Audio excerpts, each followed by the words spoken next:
Hey everyone, so we're going to do one of our 5 minutes with a different idea or question or topic, as always using scripture for it, but acknowledging some of the questions that I get asked frequently or conversations I have regularly, or even just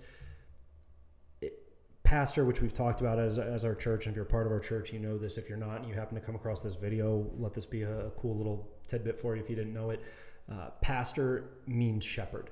And so part of the responsibility of a shepherd is to know the lives of the flock that they've been entrusted with. And so one of the things I've even observed in a lot of my interactions with people in wanting to care for them and see this body that I've been called to be as healthy as possible is the idea of living in the moment. I think a lot of Christians in a right desire to not be totally hedonistic and not be totally caught up in the only thing that matters is this life, right? I'll date myself because I know for a fact that this is not current lingo, but there was a big time in culture where everybody was talking about YOLO, you only live once. And the whole idea was the only thing that matters is this moment right now. And so I'm not talking about that. But then I see a lot of Christians swing way too far the other direction. And I think we've actually lost, and I think so many Christians could benefit from the joy of living in the moment and appreciating it.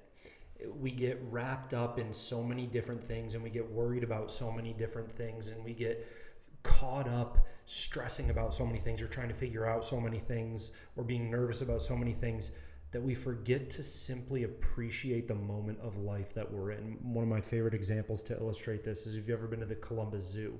They have a cheetah run, which is my favorite animal, so I also love that. But you can see a cheetah run its full speed, make a turn, and then run its full speed again, chasing a lure. And what they say on the announcement before it begins is, look, don't try and record this with your phones. Don't try and get pictures of this, because if you're looking at your screens, if you're trying to get it in focus, you'll miss it. Like, it happens so quickly, you'll miss it. And every time, I've seen it multiple times, and every time it seems like there's always someone within earshot who ignores that advice. And you can hear someone say like, oh, I missed it. Like, I was looking at my camera and I didn't catch the end of it or something. And I think Christians can do the same thing, where all of a sudden we realize, oh man, I missed those years of my kids being, 4 and 5 because I was so worried about this. Oh, I missed this, I missed that, I missed this. And so I want to encourage us to live in the moment. And I want to bring it back to scripture, which we have to do. Ecclesiastes 2, Ecclesiastes 3, and Ecclesiastes 5, all you see the same verse or idea pop up in all of them, worded slightly different. In chapter 2, verses 24, there is nothing better for a person than that he should eat and drink and find enjoyment in his toil. This also I saw is from the hand of God. For apart from him, who can eat or who can have enjoyment? For to the one who pleases him, God has given wisdom and knowledge and joy. Chapter 3, verse 12. I perceive that there is nothing better for them than to be joyful and to do good as long as they live. Also that everyone should eat and drink and take pleasure in all his toil. This is God's gift to man. And then you jump ahead to chapter 5, verses 18 and 19. Behold, what I have seen to be good and fitting is to eat and drink and find enjoyment in all the toil with which one toils under the sun, the few days of his life that God has given him, for this is his lot.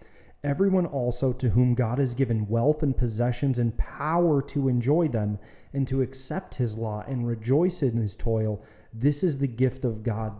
Did you catch that, especially in chapter 5, where it says, God has given his people the power to enjoy the life they are living.